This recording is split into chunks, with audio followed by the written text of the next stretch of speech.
రాజ్ కాజల్ ఇంకా తన వయసొచ్చిన పిచ్చి పిల్ల సనాతో కలిసి పూణేలో ఉండేది. చాలా సంవత్సరాల క్రితం తనకి డైవర్స్ అవుతుంది. ఇంకా భర్త నిఖిల్ దగ్గర నుంచి తనకి చాలా ప్రాపర్టీ ఇంకా సనా మీద అధికారాలు అన్నీ దొరికాయి. నిఖిల్కి సనా అంటే చాలా ఇష్టం. కానీ కోర్టులో అతను కాజల్తో గెలవలేకపోయాడు. ఇంకా సనా అధికారాలు అన్నీ కాజల్కి దొరికాయి. ఇంకా నిఖిల్కి కోపం వస్తుంది. ఈ విషయం 20 సంవత్సరాల క్రితందే. ఇప్పుడు సనాకి 25 సంవత్సరాలు. కానీ తన ప్రవర్తన 5 సంవత్సరాల పాపలాగా ఉండేది. సనా రాత్రి అంతా ఏడుస్తూ ఉండేది. ఇంకా ఎలాంటి కారణం లేకుండా గట్టిగట్టిగా నవ్వుతూ ఉండేది.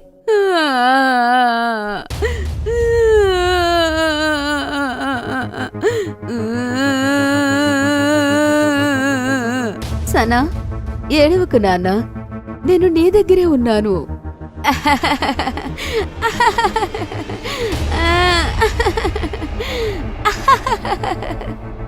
నవ్వుకు సనా, రాత్రైంది. జనాలు పిచ్చిదాను అనుకుంటారు. అనుకో నువ్వు, నేనింకా చిన్నపిల్లని. చిన్నపిల్లలు ఇలాగే ఉంటారు. నేను ఎప్పుడూ నవ్వుతూనే ఉంటాను. పిచ్చి పనులు చిన్నపిల్లలే చేస్తారు. 25 సంవత్సరాలు ఎదిగిన పిల్ల ఇలాంటి పరిస్థితిలో ఉండడం చూసి కాజల్కి ఏడుపొస్తుంది. సనా చిన్నప్పటినుంచి అలా ఉండేది కాదు. తను చిన్నప్పుడు చాలా స్మార్ట్ ఇంకా టాలెంటెడ్ గా ఉండేది. ఒకరోజు కాజల్ని కలవడానికి తన యుఎస్ లోని మిత్రురాలు రిషిక వస్తుంది. ఇంకా సనా పరిస్థితి చూసి ఇలా అంటుంది.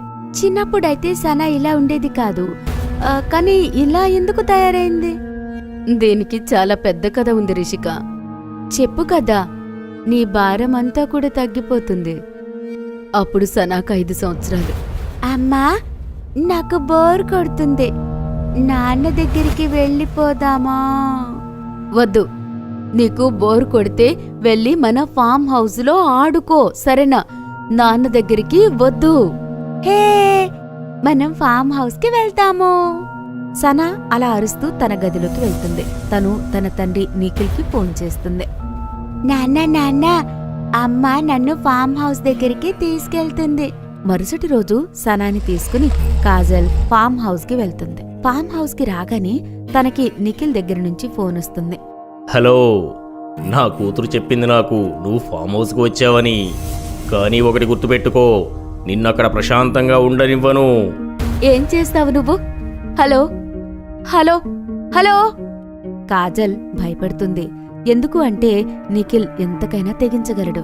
ఇంకా అలానే జరిగింది. ఆ రోజు రాత్రి నుంచి కాజల్కి విచిత్ర విచిత్ర సంఘటనలు జరుగుతూ ఉన్నాయి. అక్కడ ఆమె కేర్ టేకర్ ఏమీ చెప్పకుండా మాయమైపోతాడు. ఇంకా అర్ధరాత్రి కాజల్ సనా గది దగ్గరికి వెళ్తే ఆమెకు సనా నవ్వుతున్న చప్పుడు వినబడుతుంది. అయ్యో, నన్ను వదులు. నువ్వు అలా మాట్లాడుతున్నావెందుకు? నన్ను వదులు. కాజల్ కిటికీ నుంచి లోపలికి చూస్తుంది. లోపల సనా ఒక పాపతోటి ఆడుకుంటూ ఉంటుంది. ఆ పాప అచ్చం సనాలాగానే కనబడుతుంది. నువ్వు అచ్చం నాలాగే ఉన్నావు. ఎందుకంటే నేనే సనాని. అలా అంటూ ఆ అమ్మాయి భయంకరమైన రూపంలోకి మారుతుంది. ఇంకా సనా గొంతు పట్టుకుంటుంది. మమ్మీ, నన్ను రక్షించు, నన్ను రక్షించు. కాజల్ త్వరగా తాళాలు పగలుగొట్టుకుని గదిలోకి వెళ్తుంది. కాని తనకి లోపల ఇంకొక చురుకు తగులుతుంది. లోపల ఏ అమ్మాయి ఉండదు. ఇంకా సనా తన మంచం మీద గాఢ నిద్రలోని పడుకుని ఉంటుంది. ఎవరా అమ్మాయి? ఈ ఫామ్ హౌస్ చాలా సంవత్సరాల నుంచి మూయబడింది. అంటే ఇదేమన్నా భూతం కాదు కదా? కేర్ టేకర్ని కూడా పెట్టాను, కానీ అతను కూడా మాయమయ్యాడు. నిఖిల్ పాప మీద ఏమన్నా దెయ్యం ప్రయోగం చేయడం లేదు కదా? లేకపోతే ఇది నా భ్రమనా? కాజల్ సనాని ఎత్తుకుని తన గదిలోకి తీసుకుని వెళ్తుంది. ఇంక రాత్రి అంతా అదే అమ్మాయి గురించి ఆలోచిస్తూ ఉంటుంది. మరుసటి రోజు అర్ధరాత్రి కాజల్ హఠాత్తుగా నిద్రలేస్తుంది. సనా గదిలో నుంచి తను ఏడుస్తున్న చప్పుడు వస్తుంది. కాని సనా అయితే తనతో పాటు తన మంచం మీదనే పడుకుని ఉంటుంది. సనా, సనా ఎక్కడుంటే మరి అక్కడెవరు? కాజల్ పరిగెడుతూ తన గదిలోకి వస్తుంది. అక్కడ సన ప్రశాంతంగా పడుకుని ఉంటుంది. మమ్మీ, నాన్న దగ్గరికి వెళ్దాము. మమ్మీ, నన్ను నాన్న దగ్గరికి తీసుకొని వెళ్ళు. కాజల్ పరిగెత్తుకుంటూ మళ్ళీ వస్తుంది. అక్కడ సన పడుకుని ఉంటుంది. ఇంకా కాజల్ మళ్ళీ ఆ గదిలోకి వెళ్తుంది. అక్కడ ఇంకొక సన ఉంటుంది. నాన్న,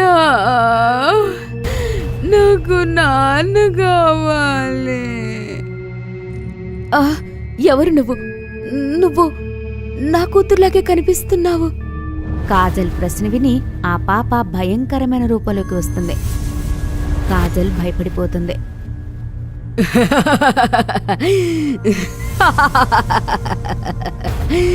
మమ్మీ, నేను సనాని. అప్పుడే కాజల్కి తన గదిలో నుంచి సనా ఏడుస్తున్న చప్పుడు వస్తుంది. మమ్మీ, నన్ను రక్షించు.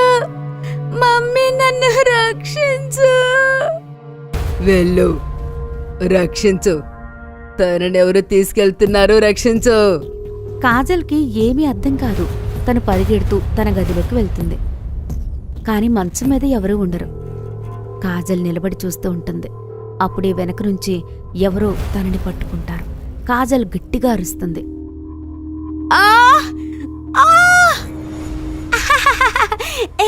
మమ్మీ భయపడింది. మమ్మీ. కాజల్ సనాని ఎత్తుకుని వేరే గదిలోకి వెళ్తుంది. కాని అక్కడ ఆ పాప ఉండదు. కాజల్ ఆశ్చర్యపోతుంది. ఈ అమ్మాయి ఎక్కడికెళ్ళింది? నేనెక్కడికి వెళ్ళలేదు. నేను నీ దగ్గరే ఉన్నాను. ఆ రాత్రి 2 సనాలు నా దగ్గరున్నారు. కాని ఒక సన మాయమైపోయింది. ఎక్కడికి వెళ్ళింది నాకు తెలియనేలేదు. ఒక్క సనానే కనబడింది. ఆ సనాని తీసుకుని నేను మళ్ళీ తిరిగి వచ్చేశాను. అప్పట్నుంచి సన పిచ్చిగా బిహేవ్ చేస్తోంది. హారిబుల్. అప్పుడే సన అక్కడికి వస్తుంది. ఆంటీ, అమ్మా నేను పెద్దదాన్నయ్యా అంటుంది. కాని నేనింకా చిన్నపిల్లను కదా. సన, లోపలికి వెళ్ళమ్మా, నేను ఆంటీతో మాట్లాడాలి. సన లోపలికి వెళ్ళిపోతుంది. హారిబుల్ అది కాదు. హారిబుల్ ఏంటి అంటే, ఇప్పుడు నేను నీకు చెప్పబోయేది అసలైన హారిబుల్. ఆంటీ, ఆ రోజు నేను 2 సనాలను చూసా. ఒక సన పడుకుండిపోయింది. ఒక సన బెడ్ మీద నన్ను భయపెడుతూ ఉండింది. నేను రూంలో వచ్చి పడుకునేసరికి తను మాయమైపోయింది. కాని తను ఎక్కడికి వెళ్ళిందో తెలీదు. ఎవరు? కేర్ టేకర్ సహాయంతో ఆ నిఖిలే ఇలా చేశాడు. ఇంకా ఇవాళ ఒక సన నిఖిల్తో లండన్లో ఉంది. తనే నిజమైన సన. ఇదిగో ఈ ఫోటో చూడు. కాజల్ రిషికాకి ఒక ఫోటో చూపిస్తుంది. అందులో 25 సంవత్సరాల సన నిఖిల్తో పాటు స్టాచ్యూ ఆఫ్ లిబర్టీ ముందు నిలబడి ఉంది. మరి ఈ సన ఎవరు? తనతో నువ్వు కలిసి 20 సంవత్సరాల నుంచి ఉంటున్నావు కదా. నాకు తెలీదు అసలు ఈ సన ఎవరో. తనతో నేను 20 సంవత్సరాల నుంచి ఉంటున్నా. ఇది విని రిషిక అక్కడే కళ్ళు తిరిగి పడిపోతుంది. ஒரு பேய் இருந்தா. இந்த கதை ராமாபுரமோடது. ராமாபுரம் ஒரு சின்ன பட்டினம். அந்த ஊர்ல நந்தன்வன் என்கிற ஒரு காலனி இருந்தது. நந்தன்வன் காலனி அந்த ஊர்லயே ரொம்பவே சுத்தமான, அழகான, அமைதியான ஒரு காலனி. காலனி முழுவதும் அழகான சின்ன சின்ன வீடுகள். அந்த வீடுகளுக்கு முன்னாடி பச்சை பசேன்னு மரங்களும் இருந்தது. காலனியோட சுற்றுச்சூழல் கூட ரொம்பவே சுத்தமா அழகா இருக்கும். காலனில owner, tenant, doctor, lawyer, teacher மாதிரியான மிடில் கிளாஸ் ஆட்கள் ரொம்பவே சந்தோஷமா கூடி சேர்ந்து வாழ்ந்தாங்க. காலனில இருக்கிற குழந்தைங்கெல்லாம் ஸ்கூலுக்கு போவாங்க. லீவ் நாட்கள்ல காலனி வெளியில இருக்கிற செடி மரங்களோட விளையாடுவாங்க. ஒரு நாள் நடந்த விஷயம். ஷாம்லால் என்கிறவர் அவரோட வீட்டு முன்னாடி அவரோட மனைவிக்காக காத்துக்கிட்டு இருந்தாரு. அவருக்கு மார்க்கெட் போக வேண்டி இருந்தது. அப்போ மகன்லால் என்றவர் ஒருத்தர் வந்து ஷாம்லால் கிட்ட பேசிக்கிட்டு இருந்தாரு. ஷாம்லால் சார், எப்படி இருக்கீங்க? அவசரமா கிளம்பிட்டீங்க? அப்பா, நான் ரொம்ப நல்லா இருக்கேன். அப்புறம் நீங்க நல்லா இருக்கீங்களா? நான் உங்ககிட்ட ஒரு கேள்வியை கேட்டாகணும். கேளுங்கப்பா. என்ன? நீங்க உங்க வீடை வாடகைக்கு விடுறீங்கல்ல? என் கூட படிச்சவன் ஒரு ஃப்ரெண்டு இங்க வரான். அவனுக்கு நீங்க கொடுக்குறீங்களா? அட என்னப்பா, நீங்க ரொம்ப லேட்டா சொல்றீங்க. என்னாச்சு? வாடகைக்கு விட்டுட்டீங்களா? ஆமா ஆமா, ஒரு தாத்தாவுக்கு வாடகைக்கு கொடுத்துருக்கேன். கவர்மெண்ட்ல இருந்து என்ன கொடுக்குறாங்களோ அதை வச்சு அவங்க வாழ்க்கையை நடத்திட்டு இருக்காங்க. நான் அதான் கொடுத்தேன். தாத்தா இல்ல, அதனால பிரச்சனையே வராதுன்னு. அப்படியா? சரி சரி, பரவாயில்ல. ஆமா, அந்த தாத்தா எங்க இருக்காங்க? நான் பார்த்ததே இல்லையே. அட, அந்த தாத்தா இன்னும் வரல. அவங்களோட பொருட்களை மட்டும் இங்க விட்டுட்டு போயிருக்காங்க. எப்ப வராங்களோ தெரியல. அட லட்சுமி, சீக்கிரம் வா. எவ்வளவு நேரம்? இந்த பொம்பளைங்க லேட் பண்ணிக்கிட்டே இருக்காங்க. சந்தைக்கு வேற போகணும். இது ஒரு சண்டே அன்னைக்கு மதியம் நடந்த விஷயம். காலனில இருக்கிறவங்க எல்லாம் அவங்க வீட்ல ஓய்வு எடுத்துக்கிட்டு இருந்தாங்க. அவங்களோட குழந்தைங்க காலனில இருக்கிற செடி மரங்கள் கிட்ட உட்காந்து விளையாடிட்டு இருந்தாங்க. அப்போ திடீர்னு வானிலை மாறிடுச்சு. வீசிட்டு இருக்கிற காத்து திடீர்னு நின்னு போச்சு. வெப்பநிலையும் கூடிடுச்சு. ஆகாயத்துல காக்கங்கள் காவ் காவுன்னு கத்திட்டு இருந்தது. ஒரேடியா எல்லாம் மாறிடுச்சு. பாவம் சின்ன சின்ன குழந்தைங்க ரொம்பவே கஷ்டப்பட்டாங்க. அடேங்க அப்பா, எனக்கு ரொம்ப வேத்து கொட்டுது. சூடா இருந்தா சட்டைய அவுத்துடு.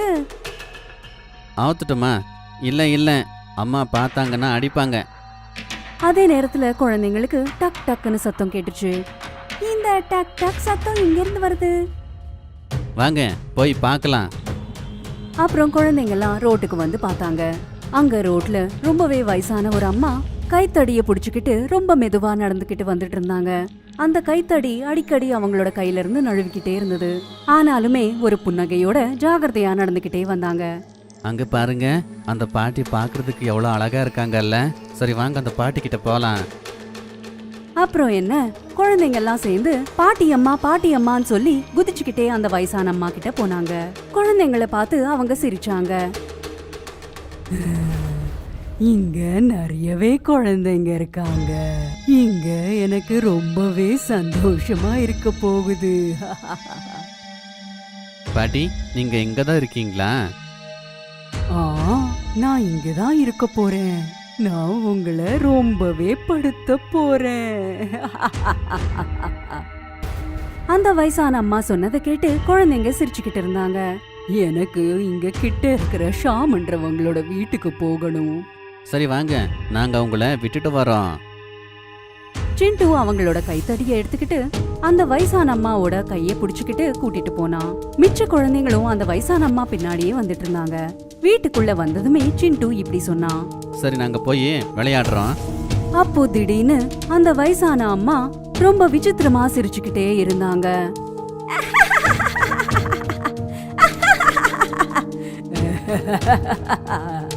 குழந்தைங்கெல்லாம் பயந்து போயிட்டாங்க. அப்படி சிரிச்சுக்கிட்டே அந்த வயசான அம்மா பேயா மாறிட்டாங்க. விட மாட்டேன், ஒருத்தரையும் விட மாட்டேன். பேய பார்த்து எல்லா குழந்தைங்களும் ஓடிட்டாங்க. ஆனா சிண்டுவால ஓட முடியல. ஏன்னா அவனோட கை அந்த பேயோட கையில இருந்தது. என் கைய விடுங்க, விடுங்க. அம்மா அம்மா, விட சொல்லுங்க. அப்போ பின்னாடியில இருந்து சிண்டுவோட அம்மா வந்தாங்க. சிண்டு சிண்டு. உடனே அந்த பேய் ரூபத்தில இருந்து பாட்டியா மாறிட்டா. அப்புறம் சிண்டு கையும் விட்டுட்டா. சிண்டு எவ்வளவு பயந்து போய் இருந்தானா, அந்த பேய் அவனோட கை விட்டதுமே உடனே ஓடி போயிட்டான். மன்னிச்சுக்கோங்க, எங்க குழந்தைங்க கொஞ்சம் குறும்பு பண்ணுவாங்க. நல்ல வேளை நீங்க வந்துட்டீங்க. ஏதாவது தேவைப்பட்டா என்ன கூப்பிடுங்க. அப்புறம் அந்த பேய் அன்னில இருந்து அதே காலனில இருந்தது. எல்லார் முன்னாடி நல்லா இருந்துகிட்டு குழந்தைங்க முன்னாடி மட்டும் ஒரு பயங்கரமான பேயாட்டம் இருந்தா.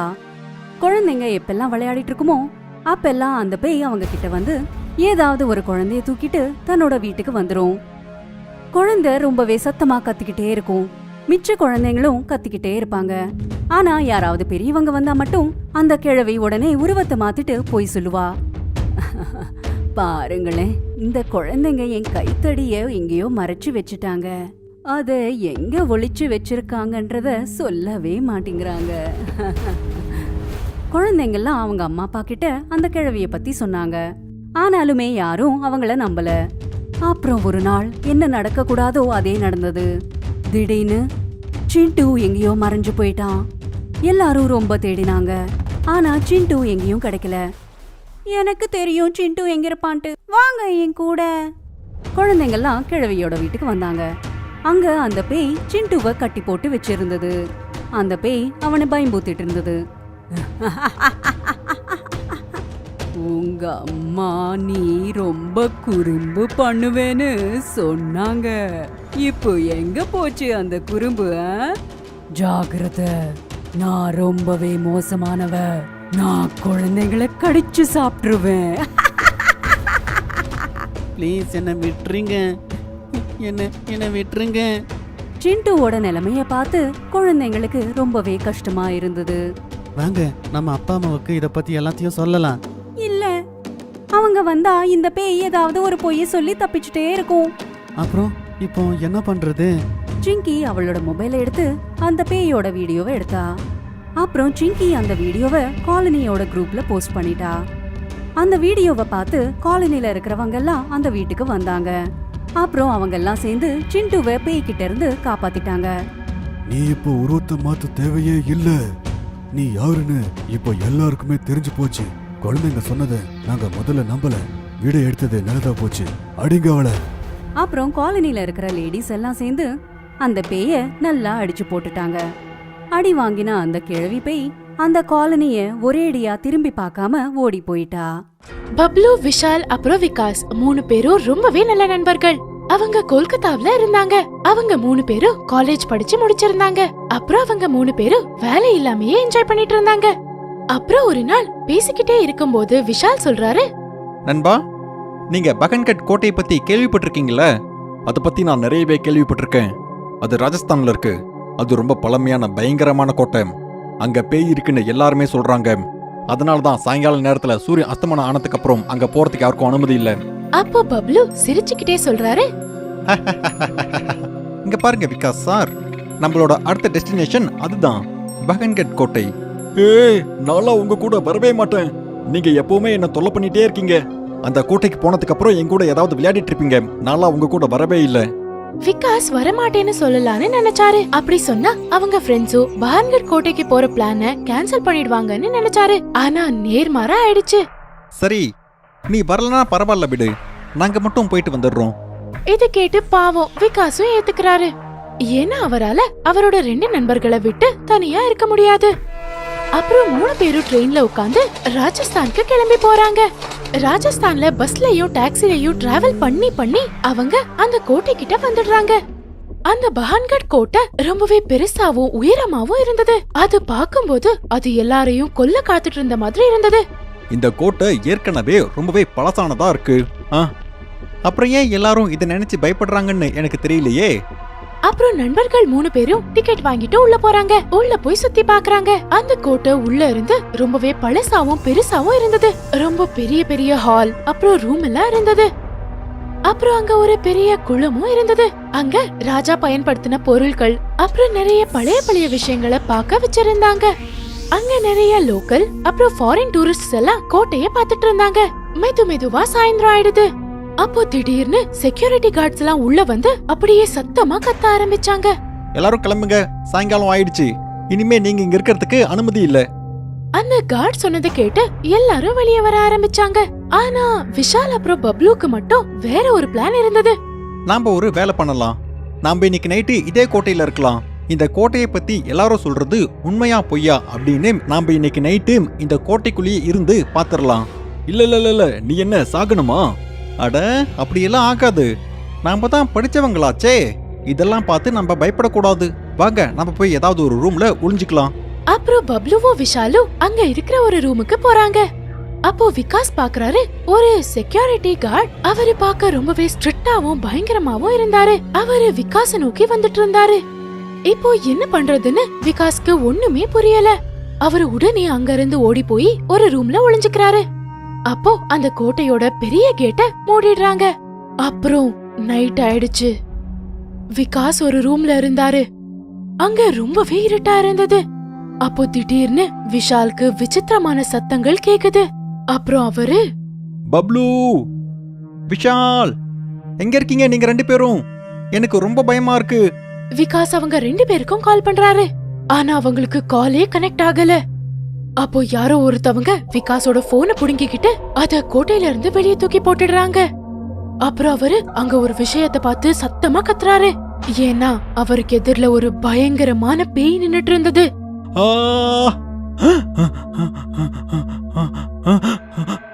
ஐயோ விகாஸ் ரொம்பவே பயந்து போய் அந்த கோட்டையிலேயே அங்கேயும் இங்கேயும் ஓடுறாரு. ஆனா அந்த கோட்டையில அங்கேயோ இங்கேயோன்னு எல்லா இடத்துலயும் பேய் தான் இருந்தது. வேலை செய்யற பேய்கள், சிப்பாயின் பேய்கள், அப்புறம் ராஜாவின் பேய்கள், அப்புறம் ராணியின் பேய்கள். அப்புறம் இந்த பேய்களுக்கெல்லாம் மத்தியில விகாஸ் மாட்டிக்கிட்டு ரொம்பவே கஷ்டப்பட்டுட்டு இருந்தாரு. அந்த பேய் விகாஸ் கிட்ட வந்து அவரை ரொம்ப வேகமா தட்டி விட்டுடுது. அப்புறம் அங்க இருந்து பறந்து போயிட்டு இருந்தது. விகாஸ் அங்கேயோ இங்கேயோன்னு கீழே விழுந்துகிட்டே இருந்தாரு. அப்புறம் கத்திக்கிட்டு இருந்தாரு, காப்பாத்துங்க காப்பாத்துங்க. இங்க அந்த கோட்டைக்கு வெளிய ஒரு செக்யூரிட்டி கார்டு உட்கார்ந்துட்டு இருந்தாரு. அப்போ விஷாலும் பப்ளுவும் அவரை நோக்கி வராங்க. நீங்க 2 பேரும் இங்க என்ன பண்ணிட்டு இருக்கீங்க? ஓடி போங்க இந்த இடத்துல இருந்து. விஷால் அழுதுகிட்டே சொல்றாரு, எங்களை மன்னிச்சிருங்க, நாங்க ஒரு பெரிய தப்பு பண்ணிட்டோம்.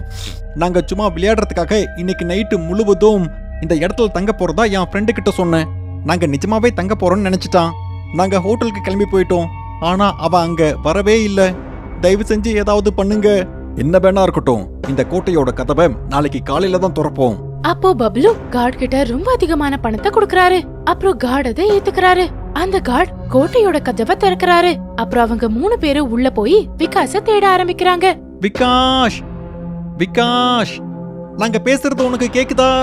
அப்போ திடீர்னு ஒரு பேய் அந்த கார்ட தாக்கிடுது. அப்புறம் அப்படியே பாத்துக்கிட்டே இருக்கும்போது அந்த கார்டும் ஒரு பயங்கரமான பேயா மாறிடுறாரு. பப்ளு காப்பாத்து. அந்த கார்டு பேய் விஷால் அப்புறம் பப்ளுவை கொல்றதுக்காக அவங்க பின்னாடியே ஓடிட்டு இருந்தது. நண்பர்கள் 2 பேரும் அந்த பேய் கிட்ட இருந்து தப்பிக்கிறதுக்காக கோட்டையில இங்கேயும் அங்கேயும் ஓடிட்டு இருந்தாங்க. ஓடி ஓடி அவங்க வந்து ஒரு மூலையில ஒளிஞ்சிக்கிறாங்க. அப்போ விகாஸ் அந்த மூலையில உட்கார்ந்துட்டு இருந்தத பப்ளு பாக்குறாரு. விகாஷ், நீ நினைவோட தானே இருக்க? விகாஸ், முதல்ல இங்க இருந்து கிளம்பு. நம்ம மேல எப்ப வேணாலும் தாக்குதல் நடத்தலாம். பப்ளுவும் விஷாலும் விகாஸ அப்பவே அவங்க கூட கூட்டிக்கிட்டு அந்த கோட்டைய விட்டு வெளியே நடந்து போயிட்டு இருந்தாங்க. அப்புறம் அந்த கோட்டையோட மூடின கதவு கிட்ட அவங்க 3 பேரும் வந்து நிக்கிறாங்க. அட என்ன இது, கதவு மூடி இருக்கே. இப்ப நம்ம என்ன பண்றது? அட என்னப்பா இது? இந்த கோட்டையில இருந்து வெளியே போறதுக்கு வேற ஏதாவது வழி இருக்கும்ல? அப்போ இவ்ளோ நேரம் அமைதியா இருந்த விகாஸ் திடீர்னு சொல்றாரு, இருக்கு. இந்த கோட்டையில இருந்து வெளியே போறதுக்கு வேற ஒரு வழியும் இருக்கு. என்ன வழி அது? அந்த வழி உங்க 2 பேரோட சாவுதாம். அப்புறம் திடீர்னு விகாஸ் அப்படியே சத்தமா சிரிக்க ஆரம்பிக்கிறாரு. அப்புறம் அப்படி சிரிச்சுக்கிட்டே விகாஸ் ஒரு பயங்கரமான பேயா மாறிடுறாரு. விகாஷ் விகாஸ், நாங்க உன் நண்பர்கள் தான், ஞாபகப்படுத்திக்கோ. நண்பர்களா? என்னோட நண்பர்கள் உள்ள இருக்காங்க. அப்படியெல்லாம் சொல்லாத விகாஸ். சாரிப்பா, நாங்க உன் கூட இந்த மாதிரி விளையாடுனது தப்புதான். விகாஸ், நாங்க உன் நண்பர்கள் இல்லனா வேற யாரு? எங்களை பாரு. நீங்க யாருன்னு நான் கண்டுபிடிச்சிட்டேன். யாரு நாங்க? நீங்க 2 பேரும் என்னோட வேட்டை. இப்படி சொல்லிட்டு விகாஸ் பப்ளு அப்புறம் விஷால ரொம்ப வேகமா தாக்குறாரு. அதுக்கப்புறம் அப்படியே அவங்க 2 பேரையும் கொன்னுடுறாரு. அதுக்கப்புறம் அந்த விகாஸோட பேய் மறுபடியும் உள்ள போய் அப்படியே இருட்டுக்குள்ள மறைஞ்சிடுது. அப்புறம் எப்பவுமே நிரந்தரமா அந்த பான்கட் கோட்டையிலேயே தொலைஞ்சு போயிட்டாரு. லோனாவ்லா எப்படிப்பட்ட இடம்னா, அங்க மும்பைல இருக்கிற கூட்டத்தில இருந்து தப்பிச்சு ஒரு நிம்மதியான சுவாச காற்று வாங்க முடியும். உயரமான மலைகள், பச்சையா இருக்கிற பள்ளத்தாக்குகள், அமைதியா அழகான பனியோட இருக்கும். எல்லா வருஷமும் எத்தனையோ பேரு லோனாவ்லாக்கு வருவாங்க. விகாஸ் அப்புறம் ரஷ்மி அவங்க கார்ல லோனாவ்லாக்கு வந்துட்டு இருந்தாங்க. அந்த வழியே காலியா இருந்தது. அப்புறம் கார் அந்த பனியில இருந்து போயிட்டு இருக்கும்போது லோனாவ்லாக்கு முத்தம் கொடுத்துட்டு இருக்கிற மாதிரி இருந்தது. கண்ணும் கண்ணும் கொள்ளையடித்தால் கனவு எல்லாம் கைவசம் தானே. கண்ணும் கண்ணும் கொள்ளையடித்தா கண்ணும் கண்ணும் கொள்ளையடித்தால் கனவு எல்லாம் கைவசமே. தரா தரா தா தரா தரா தா தரா தரா தரா. லா லா லா லா. அப்புறம் கார் ஒரு பழைய ரிசார்ட்டுக்கு முன்னாடி நின்னுடுச்சு. அதுதான் ரிசார்ட் அதிதி. பின்னாடி நிறைய புது புது ரிசார்ட்ஸ் இருந்ததே. நாம அங்கேயே தங்கி இருந்திருக்கலாம்ல. அட, மும்பைல இருந்து யாராரு வராங்களோ அவங்க எல்லாம் அங்கதான் இருப்பாங்க. ஜனங்க அதிகமா இருந்தா என்ஜாய் பண்ண முடியாது. நாம இங்க தனியா இருக்கலாம். கல்யாணமாயி 7 வருஷத்துக்கு அப்புறமா கூட நீ இவ்ளோ ரொமான்டிக்கா இருக்க. நான் நினைச்சு கூட பார்க்கல. விகாஸ் சிரிச்சான். அப்புறம் 2 பேரும் ரிசார்ட்குள்ள போனாங்க. அவங்களுக்கு அங்க ஒரு பெரிய ஷாக்கே அடிச்ச மாதிரி ஆச்சு. ஏன்னா உள்ள ஹோமத்தை நடத்திக்கிட்டு இருந்தாங்க. நிறைய பூசாரிகள் உட்காந்து மந்திரத்தை சொல்லிக்கிட்டு இருந்தாங்க. இங்க என்ன நடக்குது? ரிசார்ட்டோட ஸ்டாஃப் எல்லாம் விகாஸையும் ரஷ்மியும் சுத்தி முட்டிட்டாங்க. 2 பேரும் பயந்துட்டாங்க. What is this? ஒரு பூசாரி எழுந்து அவங்க முன்னாடி வந்தாரு. அவரு விகாஸ் அப்புறம் ரஷ்மியோட நெத்தியில கைய வச்சு மந்திரத்தை படிச்சாரு. அப்புறம் கண்ணை திறந்து புன்னகையோட இப்படி சொன்னாரு. வாங்க வாங்க, விருந்தாளியா வந்திருக்கீங்க. விகாஸ் ஏதோ கேட்கணும்னு நினைச்சப்போ மேனேஜர் இப்படி சொன்னாரு. அட, நின்னு என்ன பாத்துக்கிட்டே இருக்கீங்க? மேடமுக்கு சருக்கு ரூம காட்டுங்க, போங்க.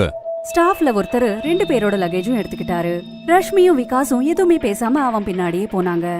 பூசரியா, இவங்க 2 பேரும் எப்படி இங்க வந்தாங்க? ஒருவேளை இவங்க மும்பைக்காரங்க இல்ல போல. ஆனா இவங்களோட கார் பாசிங்கு மும்பையோட தானே. ஒருவேளை அப்படியே இருந்துச்சுன்னா எனக்கு கூட புரியல இவங்க இங்க வரைக்கும் எப்படி வந்தாங்கன்னு. இங்க விகாஸும் ரஷ்மியும் ரூம்ல பேசிக்கிட்டு இருந்தாங்க. விசித்திரமானவங்க, நாம இங்க வந்திருக்கவே கூடாது. Rashmi, don't worry. பழைய ரெசார்ட் இல்லையா, அதனால தான் இந்த மாதிரி ஆச்சாரங்கள். இது என்ன நம்மளுடைய வீடா என்ன? சரி போ, போய் ஃப்ரெஷ் ஆயிட்டு வா போ. அப்பதான் திடீர்னு யாரோ கத்துற சத்தம் கேட்டுச்சு. விகாஸும் ரஷ்மியும் ஜன்னல் வழியா பாத்துக்கிட்டு இருந்தாங்க. ஒரு பெரிய கூட்டம் ரிசார்ட் வெளியில நின்னு கத்திட்டே இருந்தாங்க. கேட் மூடி இருந்தது. ரிசார்ட் ஸ்டாஃப் அவங்கள உள்ள விடாம பாத்துக்கிட்டு இருந்தாங்க. இங்கிருந்து போயிருங்க, நீங்க எல்லாருமே செத்துருக்கீங்க, போங்க. எங்களை உள்ள விடுங்க, உள்ள விடுங்க எங்களை. திடீர்னு அந்த ஆளு விசித்திரமா கத்த ஆரம்பிச்சுட்டான். அப்படி அவன் கத்திட்டு இருக்கும்போது அவனுக்கு அடியும் பட்டுட்டு இருந்தது. அவனோட உடம்பெல்லாம் காயமாயிடுச்சு. அப்புறம் அவன் கூட இருக்கிற கூட்டத்துல இருக்கிற எல்லாருக்கும் கூட ரத்தம் வந்துட்டு இருந்தது. ஓம் தயம்பகம் யாஜாஹிமே சுயம்பகம் சும்தாஹிஹாம் து ஷாசாஸ்தாஹா. கூட்டத்துல இருக்கிறவங்க எல்லாம் பயங்கரமா கத்த ஆரம்பிச்சாங்க.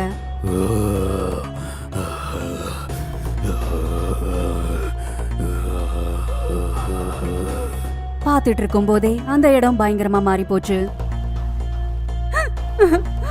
நான் உனக்கு சொன்னேன்ல, இங்க ஏதோ பிரச்சனையா இருக்குன்னு. வா, இங்க இருந்து கிளம்பலாம். ரஷ்மி, பயப்படாத, நான் இருக்கல்ல, இங்கே இரு, நான் வரேன். விகாஸ் மேனேஜர் கிட்ட என்ன நடக்குதுன்னு கேட்டான். இங்க என்ன நடக்குது, யாராச்சும் சொல்றீங்களா? நீங்க உங்களுக்கு ஒண்ணுமே தெரியாத மாதிரி எங்க கிட்ட கேட்டுட்டே இருக்கீங்க. ஒருவேளை இது தப்பா இருந்தா நாங்க இங்க இருக்கவே மாட்டோம். நீங்க இங்கிருந்து போகவே முடியாது. போக முடியாதுன்னா யார எங்களை தடுப்பாங்க? நீங்களா? நான் இல்ல, அந்த செத்த ஆன்மாக்கள். அவங்க எல்லாருமே ரெசார்ட்டை கட்டி போட்டிருக்காங்க. நீங்க மும்பைல இருந்து வந்திருக்கீங்கல்ல? ஆமா, அதுல என்ன இருக்கு? அவங்க எல்லாம் யாரு? இன்னைக்கு காலையில மும்பை அப்புறம் லோனாவாலால ஒரு மலை இருக்குல்ல, அது திடீர்னு உடைஞ்சு கீழே விழுந்துருச்சு. அந்த மண்ணுக்கு கீழே நிறைய பேர் போய் செத்துட்டாங்க. அந்த செத்த ஆன்மாக்கள் தான் இவங்க ரெசார்ட்குள்ள வர பாக்குறாங்க. ஒரு தடவை ரெசார்ட்குள்ள வந்துட்டாங்கன்னா ரெசார்ட் விட்டு போகவே மாட்டாங்க. அதனால அத்த காலையில இருந்து பூஜையை பண்ணிக்கிட்டே இருக்கோம். இங்க மட்டும் இல்ல, லோனாவால்ல இருக்கிற எல்லா ரெசார்ட்லயும் யாருக்கும் என்ட்ரி கிடைக்க மாட்டேங்குது. என்ன சொல்றீங்க நீங்க? நாங்க வரும்போது எந்த மலையும் இருக்கலையே. அப்படி இருந்துச்சுன்னா நாங்க இங்க வரைக்கும் எப்படி வந்திருக்க முடியும்? நாங்களும் அதே மாதிரி செத்துருப்போம்ல. ஏன்னா நாங்களும் காலையில தான் வந்தோம். அதான் எங்களுக்கு புரியவே மாட்டேங்குது. நீங்க இங்க வரைக்கும் எப்படி வந்தீங்க? அது எங்களுக்கு தேவையில்லை. நாங்களும் இங்கிருந்து போறோம். விகாஸ் தன்னோட ரூம்க்கு வந்தப்போ அங்க ரூம்ல ரஷ்மிய காணோம். விகாஸ் வெளிய பார்த்தப்போ அங்க ரஷ்மி ரிசார்ட்டோட கேட்டை திறந்து நின்னுட்டு இருந்தா. ரஷ்மி, உனக்கு என்னாச்சு? அவங்களுக்கு அடிபட்டு இருந்தது. பெரியவங்க சின்னவங்க எல்லாரும் பசியால இருந்தாங்க. அவங்க உள்ள வரணும்னு பார்த்தாங்க. அவங்க யாரு? ரஷ்மி கைய தூக்கி விகாஸ்க்கு காமிச்சா. விகாஸ் கேட் வெளிய பார்த்தப்போ வெளியில இருந்து உள்ள எத்தனையோ பேய்கள் அழுதுகிட்டே கத்திக்கிட்டே பொண்டாட்டி குழந்தைங்களோட ரிசார்ட்குள்ள ஓடி வந்துட்டு இருந்தாங்க. ரஷ்மி திடீர்னு மயக்கம் போட்டு விழுந்துட்டா. விகாஸ் ரஷ்மிய தூக்கினா. அப்புறம் உள்ள போயிட்டு இருக்கும்போது விகாஸ் பேய்களை பார்த்துட்டு இருந்தான். எல்லா பேய்களும் உள்ள போச்சு. உடனே விகாஸ் ரஷ்மிய கார்ல உட்கார வச்சு மும்பைக்காக போக ஆரம்பிச்சான். ரஷ்மி மயக்க நிலையிலேயே இருந்தா. விகாஸ் அந்த பணியிலேயே கார் ஓட்டிட்டு இருந்தான். கொஞ்ச நேரத்துக்கு அப்புறம் ரஷ்மிக்கு நினைவு திரும்பிச்சு. ரஷ்மி, கவலைப்படாத, நம்ம பழிச்சிட்டோம். ரெசார்ட்ல இருந்திருந்தோம் நாம செத்துருப்போம். ரஷ்மி சிரிச்சுக்கிட்டே பாட்டு பாட ஆரம்பிச்சா. தர தர த தர தர த தர தர த தர தர த தர தர த கண்ணும் கண்ணும் கொள்ளையடித்தால் கனவு எல்லாம் கைவசமே. விகாஸ் எதிரில ஒரு மலைய பார்த்தான். அது உடைஞ்சு விழாம ரொம்பவே பெருசா பலமா நின்னுட்டு இருந்தது. அந்த மலைய பார்த்ததுமே விகாஸ் ரஷ்மியோட சேர்ந்து பாட ஆரம்பிச்சான். தர தர த தர தர த கண்ணும் கண்ணும் கொள்ளையடித்தால் கனவு எல்லாம் கைவசமே. அப்புறம் திடீர்னு அந்த மலை ஏதோ பூகம்பம் வந்த மாதிரி ஆட ஆரம்பிச்சது. விகாசும் ரஷ்மியும் ஏதோ நடக்காத மாதிரி சந்தோஷமா பாடிக்கிட்டு இருந்தாங்க. அந்த கார் மலை அடிக்கு வந்ததுமே அந்த மலை கார் மேல விழுந்துச்சு.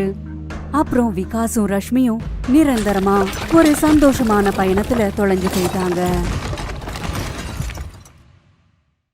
பாட்டி வீட்டின் பூதம். எல்லாருக்கும் சம்மர் ஹாலிடேஸ் விட்டிருந்தாங்க. கௌஷிக் அப்புறம் டீனா அவனுடைய சித்தி பசங்களான லில்லி அப்புறம் மயூர் கூட ட்ரெயின்ல அவங்க பாட்டி வீடான விலாஸ்பூருக்கு போய்கிட்டு இருந்தாங்க. அவங்க 4 பேரும் அவங்க பாட்டி வீட்டுக்கு போனாங்க. அவங்க பாட்டியோட வீடு பழசா இருந்துச்சு, ஆனா ரொம்ப பெருசா இருந்துச்சு. அந்த வீட்ல அவங்க தாத்தா பாட்டி மட்டும்தான் இருந்தாங்க. அவங்க பசங்க 2 பேரும் ஃபாரின் போயிருந்தாங்க. அவங்க 4 பேரை பார்த்த உடனேயே தாத்தா பாட்டி சந்தோஷப்பட்டாங்க. அடடா, நீங்க எல்லாரும் வந்துட்டீங்களா? கடவுளே, இப்போ அமைதியா இருக்கிற இந்த வீடு ரொம்ப கலகலப்பா இருக்க போகுது. நீங்க வந்தது எனக்கு ரொம்ப சந்தோஷம். இங்க பாருங்கப்பா, கை கால் மூஞ்சியெல்லாம் நல்லா கழுவிட்டு வாங்க. பாட்டி உங்களுக்காக சுட சுட சாப்பாடு ரெடி பண்ணிருக்கா. அப்படின்னா நீங்க இப்ப வரைக்கும் வேலைக்காரி யாரையும் வச்சுக்கலையா? அம்மா உங்ககிட்ட எத்தனை தடவை சொல்லிருப்பாங்க? அந்த கேள்விக்கு அவங்க தாத்தா பாட்டி எந்த பதிலையும் சொல்லல. அதுக்கப்புறம் எல்லாரும் ஃப்ரெஷ் ஆயிட்டு சாப்பிட்டாங்க. சாப்பிட்டதுக்கு அப்புறம் எல்லாரும் அவங்கவுங்க ரூம்ல தூங்க போயிட்டாங்க. ஆனா லில்லிக்கு தூக்கமே வரல. அவ முழு வீட்டையும் பார்க்க விரும்பினா. தூக்கமே வரல.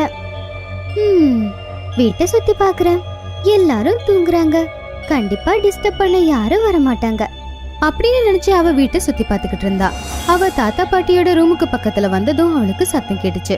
அவ ஒளிஞ்சிருந்த அவங்க பேசினத கேட்டா. இல்ல, குழந்தைங்களுக்கு நாம சொல்லக்கூடாது, அவங்க பயந்துருவாங்க. அட ஆனா அது இது ஒண்ணும் இல்ல, நான் கொஞ்சம் வெளியே போயிட்டு வரேன், சரியா? லிலி பயந்துட்டா. தாத்தா ரூமை விட்டு வெளியே வர்றதுக்கு முன்னாடியே அவ பயந்து போய் அங்கிருந்து ஓடிட்டா. தாத்தா அவளை பாத்துடக்கூடாது அப்படின்னு ஓடி ஓடி அவ ரொம்ப தூரம் வந்துட்டா. அப்போ திடீர்னு யாரோ ஒருத்தங்க அவளை உள்ள இழுத்துட்டாங்க. அதுக்கப்புறம் அந்த கதவு மூடிடுச்சு. அந்த அறை முழுக்க இருட்டா இருந்துச்சு. அங்க ஒரு ஏணியும் இருந்துச்சு. அது மேல இன்னொரு இடத்தை நோக்கி நின்னுக்கிட்டு இருந்துச்சு. யாரு யாரு என்ன உள்ள இழுத்தது? டீனா, மயூர், எனக்கு தெரியும் நீங்க தான் என்கிட்ட விளையாடுறீங்க. அப்போ திடீர்னு லில்லியோட தோள் மேல யாரோ கைய போட்டாங்க. லில்லி திரும்பி பார்த்ததும் அவளுக்கு உயிரே போன மாதிரி இருந்துச்சு. அங்க ஒரு பயங்கரமான பூதம் நின்னுக்கிட்டு இருந்துச்சு. என்ன லிலியா, வா என் கூட வா வா.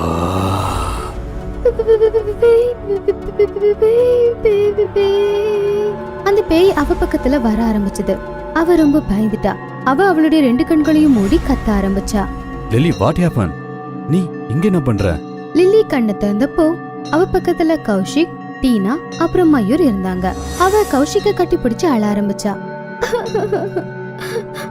கௌஷிக், இங்க பேய் இருக்கு. லில்லி, கம் ஆன், பேயெல்லாம் இருக்காதுப்பா, உனக்கு ஏதோ மனப்பிராந்தி போல. அப்போ திடீர்னு டீனா சத்தமா கத்துனா. டீனா அந்த ஏணி பக்கம் அவளுடைய கைய நீட்டினா. அந்த ஏணியில அந்த பேய் உக்காந்துக்கிட்டு இருந்துச்சு. அத பார்த்ததும் எல்லாரும் ரொம்ப பயந்துட்டாங்க. குழந்தைங்களா, நான் யாருன்னு உங்களுக்கு தெரியுதா? நானும் உங்க கூட தான் விளையாண்டுட்டே இருந்த. உங்க கூடவே நான் ஊஞ்சல் விளையாடிட்டே இருந்த. பாருங்க, அவன்தான் அவன்தான். வாங்க, என் கிட்ட வாங்க.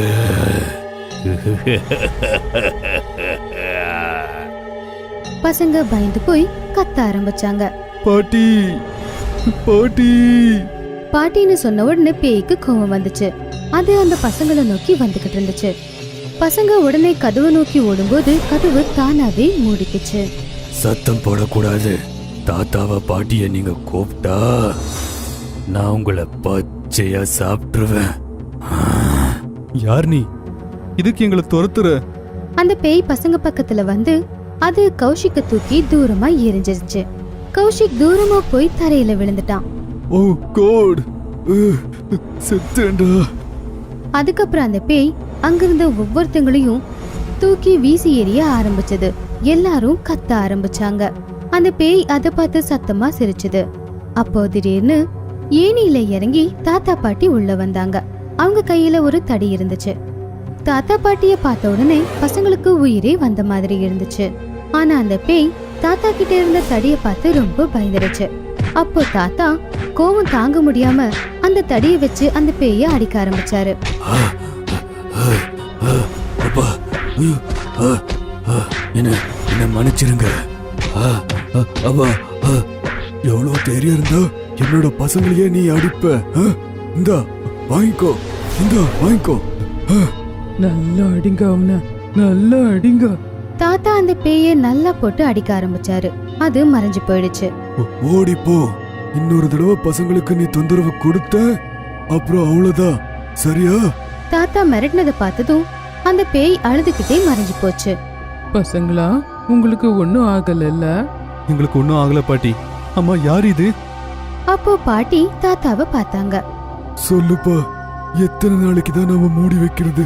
முதல்ல நாங்க உங்ககிட்ட எதையும் சொல்லல, நீங்க பயந்துருவீங்கன்னு. அவன் இதுக்கு முன்னாடி இங்க வேலை செஞ்ச வேலைக்காரன் நட்வர்லால். அவன் 20 வருஷத்துக்கு முன்னாடியே இறந்துட்டான். என்ன, இந்த பேரை நாங்க முதல் தடவையா கேக்குறோம். ஆனா அப்ப நீங்க எல்லாரும் ரொம்ப சின்ன பசங்க. அப்போ இவன் தான் உங்க எல்லாரையும் நல்லபடியா பாத்துக்கிட்டு இருந்தான். ஆனா ஒரு நாள் அவன் திடீர்னு இறந்துட்டான். அன்னைக்கு நாங்க 2 பேரும் முடிவு பண்ணோம், மறுபடியும் எந்த வேலைக்காரனையும் வைக்க கூடாது அப்படின்னு. ஏன்னா நட்வர் எப்படி இறந்தாங்கிறது எங்க 2 பேருக்கும் மட்டும்தான் தெரியும். அவங்க எப்படி செத்தாங்க? ஒரு நாள் என்ன நடந்துச்சுன்னா, நட்வர் நம்ம வீட்டுல இருந்து திருடிக்கிட்டு போய்கிட்டு இருந்தான். அப்ப அவனை பார்த்து நாய்ங்கள்லாம் குழைக்க ஆரம்பிச்சது. தாத்தாவும் எழுந்திரிச்சிட்டாரு. நட்வருக்கு தாத்தானா ரொம்ப பயம். அப்ப அவன் பயந்து போய் மறுபடியும் வீட்டுக்குள்ள ஓடி வந்தான். மாடிப்படியில வேக வேகமா ஓட ஆரம்பிச்சான். அப்போ திடீர்னு கால் வலிக்கு கீழே விழுந்துட்டான். அவன் அங்கேயே இறந்துட்டான். அப்போல இருந்து அவனுடைய பேய் இங்கேயே தான் சுத்திக்கிட்டு இருக்கு. நல்ல வேளை தாத்தா வந்து நல்லா அடிச்சாங்க. இனிமே திரும்ப அது வராதுல்ல? அவன் கண்டிப்பா திரும்ப வருவான். ஆனா உங்களுக்கு தொந்தரவு கொடுக்க மாட்டான். இதை கேட்டதும் பசங்க எல்லாரும் சமாதானம் ஆனாங்க. ஏன்னா தாத்தாவோட தடி வேலை செஞ்சிருந்துச்சு. அன்னையில இருந்து நட்வர்லாலோட ஆன்மா அந்த வீட்டுல எங்கேயும் தெரியல. மாடியில யாராவது இருக்கீங்களா? இந்த பயங்கரமான கதை வேகம்பூர்ல நடந்தது. வேகம்பூர் ஒரு சின்ன நகரம். அந்த நகரத்துல ஒரு சின்ன பேங்க் இருந்துச்சு. சுதீர், அவனுடைய மனைவி திவ்யா, அப்புறம் 7 வயசு பொண்ணு மாயா கூட சிட்டியில இருந்து பேகம்பூருக்கு ஷிஃப்ட் ஆயிருந்தாங்க. சுதீர் ஒரு பேங்க் மேனேஜர். அவனுக்கு பேகம்பூர்ல தான் போஸ்டிங் ஆயிருந்துச்சு. பேங்க்காரங்க அவனுக்கு ஒரு வீடை கொடுத்தாங்க. அது ரொம்ப அமைதியான இடத்துல இருந்துச்சு. வீட்டை முழுசா சுத்தி பார்த்ததுக்கு அப்புறம் சுதீர், திவ்யா, மாயா மாடிக்கு வந்தாங்க. நல்லா சில்லுன்னு காத்தடிக்குதுல?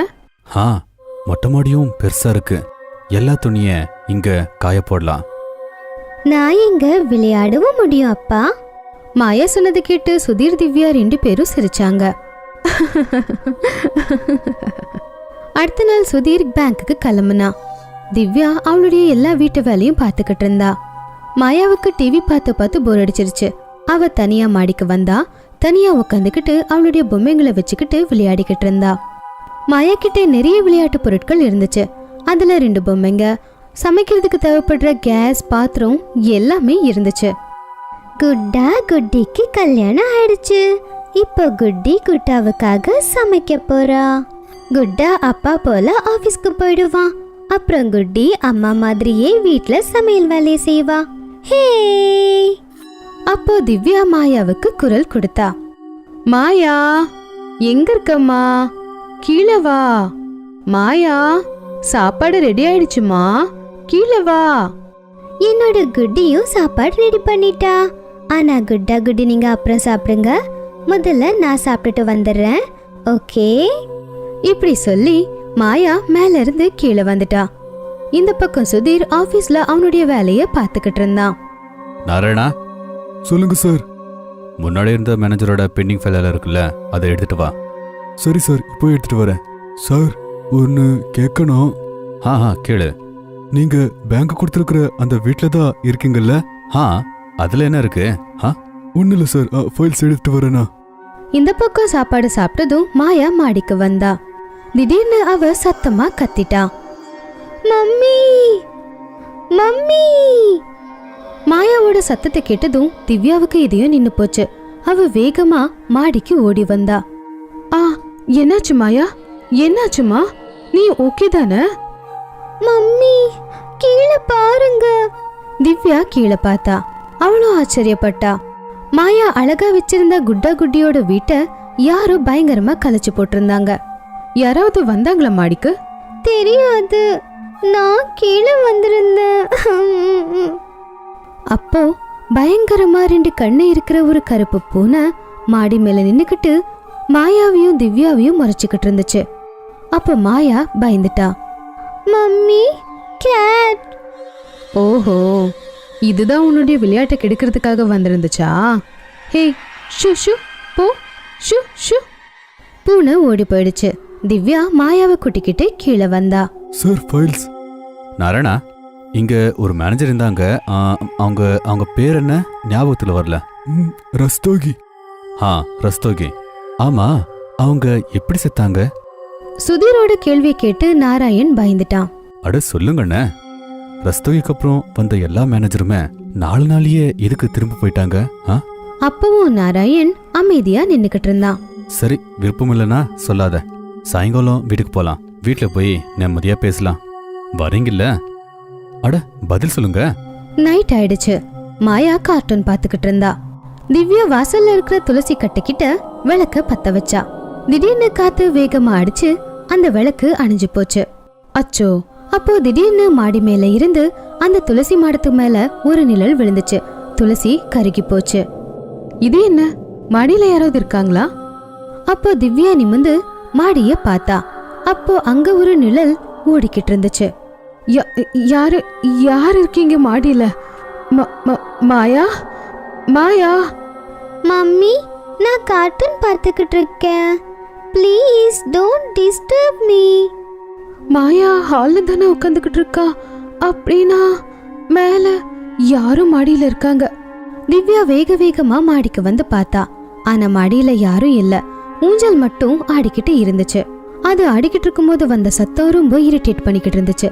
அது மட்டும் இல்லாம பக்கத்துல எரிஞ்சுக்கிட்டு இருந்த சிகரெட் இருந்துச்சு. சிகரெட்டா?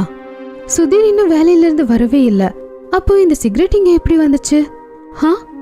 அப்போ திடீர்னு கிச்சன்ல ரொம்ப பெரிய சத்தம் கேட்டுச்சு. அப்புறம் மாயாவோட அலறல் சத்தம். மம்மி! திவ்யா ஓடி வந்தா. அப்போ கிச்சன்ல இருந்த பால் பாத்திரம் கீழே விழுந்திருந்துச்சு.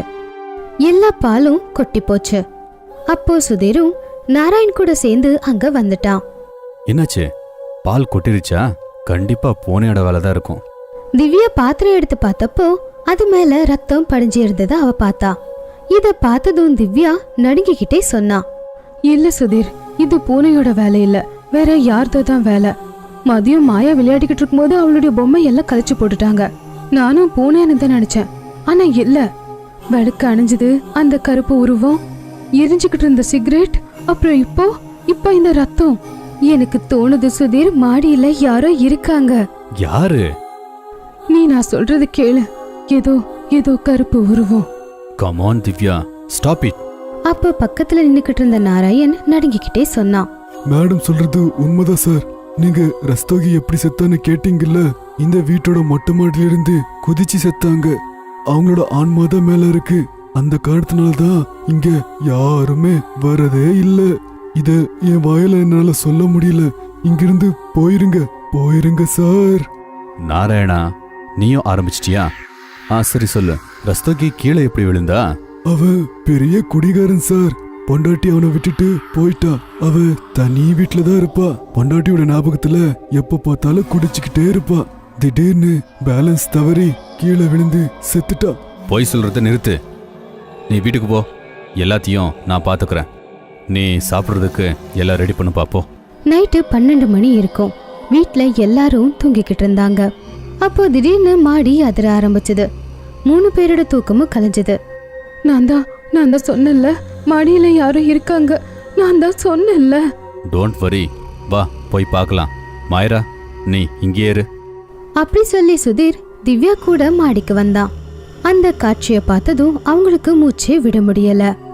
ஊஞ்சல்ல ரஸ்தோயோட பயங்கரமான உருவம் உட்காந்துக்கிட்டு இருந்துச்சு. அது ஊஞ்சல் விளையாடிக்கிட்டு இருந்துச்சு. ஊஞ்சல் ஆடும்போது வர அந்த சத்தம் ரொம்ப பயங்கரமா இருந்துச்சு. அப்ப திடீர்னு அந்த ஊஞ்சல் நின்னு போச்சு. நீங்க இங்கேயே இருக்கீங்களா? போயிருங்க, என்னோட வீட்ல இருந்து போயிருங்க. ரஸ்தோகி, இதுக்கு எல்லாருக்குமே கஷ்டத்தை கொடுக்குற. நான் உங்களுக்கு பதில் சொல்லணுமா? நாளைக்கு காலையில வரைக்கும் டைம் இருக்கு உங்களுக்கு. போயிருங்க, இல்லனா உன்னோட குழந்தை என்னோட கையால செத்துருவா. சுதீர் வா இங்கிருந்து.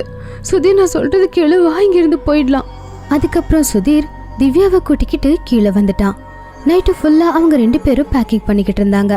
காலையில ஆனதும் அவங்க மாயாவை கூட்டிக்கிட்டு அங்கிருந்து கிளம்பி சிட்டிக்கு போயிட்டாங்க. சேல்ஸ்மேன் பூதம். இது கான்பூர்ல நடந்த ஒரு கதை. இந்த கான்பூர் ஊர்ல இருக்க ஒரு இடத்துல 2 வருஷத்துக்கு முன்னாடி மான்சரோவர் ஹவுசிங் சொசைட்டின்னு ஒண்ணு கட்டினாங்க. ராகவ் லலிதாக்கு புதுசா கல்யாணம் ஆன உடனேயே அவங்களுக்குன்னு ஒரு பிளாட்ட மான்சரோவர் சொசைட்டில புக் பண்ணாங்க. 2 பேரும் சொசைட்டிய பார்க்க வந்தாங்க. சொசைட்டிய பார்த்த உடனே லலிதாக்கு ரொம்ப பிடிச்சிருது. இந்த சொசைட்டி பார்க்க ரொம்பவே அழகா பாதுகாப்பா இருக்கு. ஆமாம், நீ மேல போ, சேர்மன் என்ன கூப்பிட்டுருக்காரு.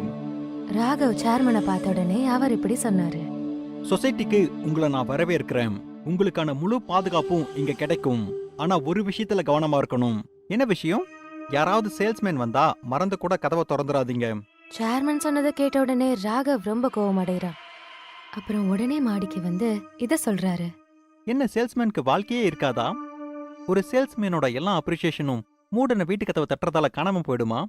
நீங்க ஏன் சேல்ஸ்மேனுக்கு இவ்வளவு பாவம் பாக்குறீங்க? லலிதா அப்படி கேட்ட உடனே ராகவ் அமைதியாயிடுறான். அடுத்த நாள் காலையில ராகவ் ஆபீஸ்க்கு தயாராகி கிளம்பிடுறான். லலிதா கதவை பூட்டிட்டு குளிக்கிறதுக்காக போறா. அப்ப உடனே அவளுக்கு ஞாபகம் வருது. அட, ஷாம்பூவே வாங்கிட்டு வரலையே, இப்போ நான் எப்படி குளிக்கிறது? அப்போன்னு பார்த்து டோர்பெல் அடிக்குது. லலிதா கதவுல இருந்த ஹோல் வழியா பார்த்தா அங்க ஒரு சேல்ஸ்மேன் நின்னுட்டு இருந்தான். இவர்கிட்ட கண்டிப்பா ஷாம்பு இருக்கும். அதனால லலிதா கதவை திறந்தா. அந்த சேல்ஸ்மேன் நிறைய பேச ஆரம்பிச்சாரு. குட் மார்னிங் மேம், நான் விகாஷ், பியூட்டி டோனர் கம்பெனில இருந்து வந்திருக்கேன். சேல்ஸ்மேன் வளவலன்னு பேசுறது லலிதாக்கு கடுப்பாகுது. அட ஸ்டாப் இட், எனக்கு ஒரு ஷாம்பு மட்டும்தான் வேணும். லலிதா சேல்ஸ்மேன் கிட்ட இருந்து ஷாம்பு வாங்குறா. அப்புறம் சேல்ஸ்மேன் கிளம்பிடுறாரு. அடுத்த நாள் காலையில லலிதா தூங்கி எழுந்த உடனே ஹாலுக்கு வரா. அப்ப ஹால்ல அவ பார்த்தா ராகவ் சோஃபால உட்காந்துட்டு இருந்தான். லலிதா ராகவ பின்னாடி இருந்து கட்டி பிடிச்சா. டார்லிங், இன்னைக்கு சீக்கிரம் போகணும்னு சொன்னீங்க, இன்னும் ஏன் கிளம்பாம இருக்கீங்க? கொஞ்ச நேரத்திலேயே லலிதாக்கு ஒண்ணு புரியுது. உடனே அவ பின்னாடி வந்துடுறா. நீங்க யாரு? சோஃபால உட்காந்து ஆளு திரும்பினதை பார்த்து லலிதா ரொம்பவே ஷாக் ஆயிடுறா. அது ராகவ் கிடையாது, சேல்ஸ்மேன். நீங்க பின்னாடி இருந்து பார்க்க ராகவ் மாதிரி இருந்தீங்க. நீங்க எப்படி உள்ள வந்தீங்க? இந்த ராகவ் தான் கதவை மூடாம போயிருப்பான். கதவு மூடிதான் இருந்தது. அப்போ நீங்க உள்ள எப்படி வந்தீங்க?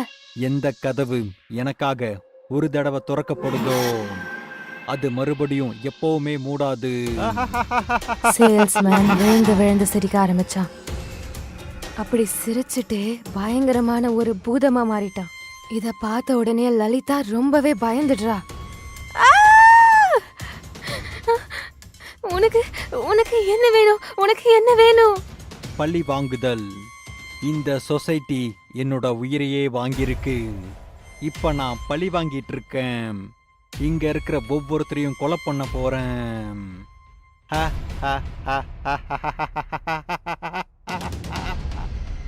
சேல்ஸ்மேன் லலிதாவை துரத்த ஆரம்பிச்சான். லலிதாவும் பின்னாடி பின்னாடி போயிட்டே இருந்தா. ராகவ் அவனோட பெட்ரூம்ல மொபைலை மறந்து வச்சுட்டு போயிட்டான். மொபைலை எடுத்துட்டு போறதுக்காக அவன் திருப்பி பிளாட்டுக்கு வந்தான். சாவி போட்டு கதவை திறக்க பார்த்தான். ஆனா கதவை திறக்கவே இல்ல. கதவை ஏன் திறக்க முடியல? உடனே உள்ள இருந்து கத்துற ஒரு சவுண்டு கேட்டுச்சு. அத கேட்ட ராகவ் பயந்துட்டான். லலிதா, என்னாச்சு? கதவை தோற. ராகவ் கதவை தட்டிக்கிட்டே இருந்தான்.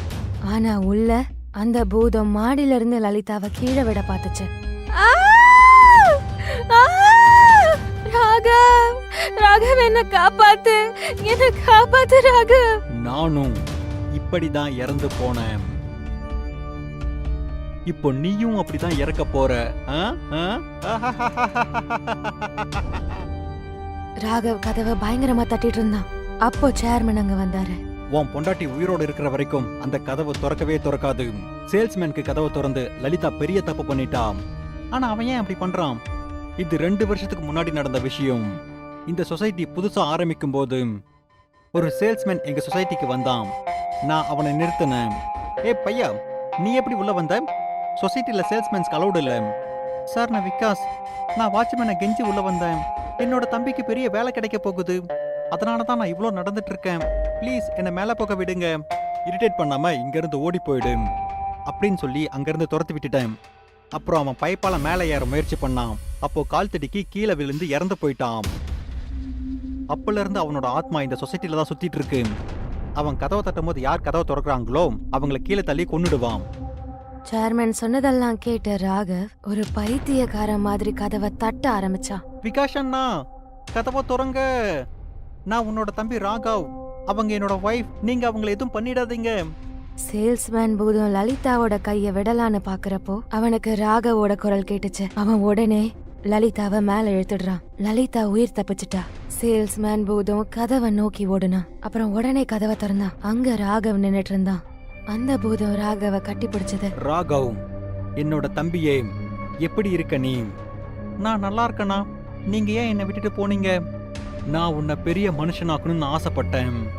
நான் பெரிய மனுஷன் ஆயிட்டேன்னா இங்க பாருங்க. லலிதா 2 பேரும் இருக்க இடத்துக்கு வந்தா. அப்போ ராகவ் லலிதா கிட்ட சொன்னான். நீ தெரிஞ்சுக்க ஆசைப்பட்டல சேல்ஸ்மேன் மேல ஏன் இவ்வளோ அக்கறைன்னு? என்னோட அண்ணா கூட ஒரு சேல்ஸ்மேன் தான். இவர் எனக்காக தான் இறந்து போனாரு. நான் ஒரு சேல்ஸ்மேனோட தம்பி தான். அந்த சேல்ஸ்மேன் பூதம் லலிதாவையும் ராகவையும் பார்த்து இதை சொன்னான். நிஜமா ராகவ், நீ ரொம்ப பெரிய மனுஷன் ஆயிட்ட. லலிதா, என்னை மன்னிச்சுடு. பழி வாங்கணுங்கிற நெருப்புல நான் எரிஞ்சிட்டு இருந்தேன். உங்களை நான் பார்த்த உடனே என்னோட எல்லா நெருப்பும் அணைஞ்சு போச்சு. இப்ப நான் முக்தி அடைய போறேன். கிளம்புறேன். இப்படி சொன்ன உடனே சேல்ஸ்மேனோட ஆவி சொசைட்டி விட்டு நிரந்தரமா ஒரு வழியா முக்தி அடைஞ்சிருச்சு. அப்புறம் ராகவன் லலிதாவும் ரொம்ப சந்தோஷமா வாழ ஆரம்பிச்சு. போர்வெல் பூதம். இது பூனேல நடந்த ஒரு கதை. லக்ஷ்மியும் நிக்கிலும் புருஷன் பொண்டாட்டி 2 பேரும் சாஃப்ட்வேர் கம்பெனில வேலை செஞ்சாங்க. அவங்க சிட்டிக்கு வெளியில ஒரு பிளாட்ல இருந்தாங்க. இவ்வளவு நேரம் டிராவலிங். பிளாட் வேற மேல இருக்கு. பூனேலயே இதை விட நல்ல ஒரு வீடு வாங்கினா என்ன? இப்ப நம்ம கிட்ட சேவிங் கூட இருக்கு. லக்ஷ்மி சொன்னதை கேட்ட நிக்கில் புது வீடு வாங்க தேட ஆரம்பிச்சான். அப்புறம் அவனோட ஃப்ரெண்டோட ஹெல்ப்போட சதானந்தன பேரு வச்ச வீடு விற்க போற ஒருத்தரை பார்த்தான். பிரபாத் ரோட்ல ஒரு பெரிய வீடு இருக்கு. அது என் சித்தப்பாவது தான். என் சித்தப்பாவுக்கு பையன் இல்லாததால எனக்கு கொடுத்துட்டு இறந்து போயிட்டாரு. நான் யுஎஸ்க்கு ஷிஃப்ட் ஆக போறேன். அதனால தான் விற்கிறேன். லக்ஷ்மியும் நிக்கிலும் வீடை பார்த்தாங்க. அவங்களுக்கு ரொம்பவே பிடிச்சிருது. உடனே அந்த வீடை வாங்கிடுறாங்க. சதானந்தும் யுஎஸ்க்கு போயிடுறான். அப்புறம் கொஞ்ச நாள் போனதுக்கு அப்புறம் லக்ஷ்மியும் நிக்கிலும் அந்த வீட்டுல செட்டில் ஆயிட்டாங்க. அவங்களோட டெய்லி ரொட்டீனும் நல்லாவே போச்சு. ஒரு நாள் லக்ஷ்மியும் நிக்கிலும் தூங்கிட்டு இருந்தப்போ ஏதோ வித்தியாசமான சவுண்ட் கேட்டு லக்ஷ்மி எழுந்துடுறா. அது ஒரு பயங்கரமான குரல். சதானந்த், நான் உன்னை சும்மா விட மாட்டேன். அந்த குரல் வந்த திசைய பார்த்து லக்ஷ்மி எழுந்து நடக்க ஆரம்பிக்கிறா. நடந்து வந்து ஒரு ரூம் பக்கத்துல நிக்கிறா. அப்போ அந்த கதவோட தாப்பால் தானா திறந்துச்சு. கதவும் தானாவே திறந்துச்சு. லக்ஷ்மி அந்த ரூமுக்குள்ள போனா. அந்த ரூம்ல ஒரு பெரிய போர்வெல் இருந்துச்சு. அதுல இருந்து வித்தியாசமான குரல் கேட்டுச்சு. அப்போ லக்ஷ்மி முதுகுல யாரோ கைய வச்சாங்க. லக்ஷ்மி டக்குன்னு திரும்பி பார்த்தா அங்க நிக்கில் நின்னுட்டு இருந்தான். ரஷ்மி, இங்க என்ன பண்ணிட்டு இருக்க? நிக்கில் அந்த போர்வெல் பக்கம் பார்த்த உடனே அவன் ஷாக் ஆயிடுறான். சதானந்த் நம்ம கிட்ட ஏன் சொல்லல இந்த வீட்ல போர்வெல் இருக்குன்னு? நாமளும் இந்த ரூமை சரியா பார்க்கவே இல்லையே. லக்ஷ்மி கொஞ்சம் நார்மலான உடனே பேச ஆரம்பிக்கிறா. போர்வெல் இருக்கிறது நல்லதுதான். தண்ணி காலியாயிருச்சுன்னா வசதியா இருக்கும். அடுத்த நாள் லக்ஷ்மி நிக்கில் கூட வேலைக்கு போறா. ஆனா அவளோட நடவடிக்கையே மாறிடுச்சு. லஞ்ச் பிரேக்ல யாருக்கும் சொல்லாம மதியம் அவ வீட்டுக்கு வந்துடுறா. அப்புறம் போர்வெல் பக்கத்துல வந்து நிக்கிறா. என்னை இங்கிருந்து வெளியே இடுங்க. லக்ஷ்மி போர்வெலோட சுவிட்ச போட்டு கார்டனுக்கு வந்து போர்வெலோட தண்ணிய பாட்ல இருந்த செடிகளுக்கு ஊத்துனா. இந்த தண்ணில இருந்து வந்த வாசனையால எல்லாருமே வெளியே வந்துட்டாங்க. காலனில இருந்த எல்லாரும் மூக்கையும் வாயையும் மூடிக்கிட்டு வெளியே வந்துட்டாங்க. ஏன்னா அவ்வளவு கெட்ட ஸ்மெல் வந்தது. ஆனா வெளியே வந்தவங்க நோட்டீஸ் பண்ணது என்னன்னா, லக்ஷ்மி அந்த தண்ணிய கார்டனுக்கு ஊத்திட்டு இருந்தா. எல்லாருமே ஓடி வந்து லக்ஷ்மி கிட்ட சொன்னாங்க, ஐயோ இது நல்ல தண்ணியே இல்ல, நிறுத்துங்க. இத கேட்ட உடனே லக்ஷ்மி விழுந்து விழுந்து சிரிக்க ஆரம்பிச்சா. அப்புறம் அந்த தண்ணி பைப்பை எடுத்து எல்லார் மேலயும் ஊத்த ஆரம்பிச்சா. அந்த நாத்தம் பிடிச்ச தண்ணி மேல படக்கூடாதுன்னு எல்லாருமே ஓடி போயிட்டாங்க. சாயங்காலத்துக்கு மேல நிக்கில் வீட்டுக்கு வந்தான். அவன் பார்த்தப்போ கார்டன்ல இருந்த எல்லா செடியும் வாடி போயிடுச்சு. நிக்கில் ரொம்பவே கோவம் அடைஞ்சான். அவன் உள்ள கிச்சனுக்கு வந்து பார்த்தா ரஷ்மி சமைச்சிட்டு இருந்தா. காலனியில் இருக்கிற எல்லாத்துக்கிட்டையும் ஏன் சண்டை இழுத்துக்கிட்டே இருக்க? இங்க இருக்கிற எல்லாரும் உன்னை பைத்தியன்னு சொல்றாங்க. எதுக்கு போர்வெல் போட்டுட்டு இருக்க? சாப்பாடு ரெடி ஆயிடுச்சு, வந்து சாப்பிடு. லக்ஷ்மியோட குரல் வித்தியாசமா இருந்துச்சு. இத கேட்ட நிக்கில் இப்படி சொன்னான், என்னாச்சு ரஷ்மி? மதியம் சீக்கிரமா ஆபீஸ்ல இருந்து வந்துட்டியே. எனக்கு உடம்பு சரியில்லை. உடம்புக்கு என்னாச்சு? ஏன் இப்படி பிஹேவ் பண்ணிட்டு இருக்க? அன்னைக்கு ராத்திரி ஆயிடுச்சு. நிக்கில் தூங்கிட்டு இருந்தான். அப்போ ஒரு பயங்கரமான ஒரு குரல் கேட்டு அவன் எழுந்துட்டான். சதானந்த், நான் வந்துட்டேன். நிக்கில் பயந்துட்டான். அவன் எழுந்து பார்த்தா பக்கத்துல லக்ஷ்மி இல்ல. அப்ப அவன் மேல சீலிங்க பார்த்தான். அப்ப அவன் பயத்துல உறைஞ்சு போய் நின்னான். லக்ஷ்மி ஒரு பயங்கரமான பூதமா மாறி தொங்கிட்டு இருந்தா. விழுந்து விழுந்து சிரிச்சிட்டு இருந்தா.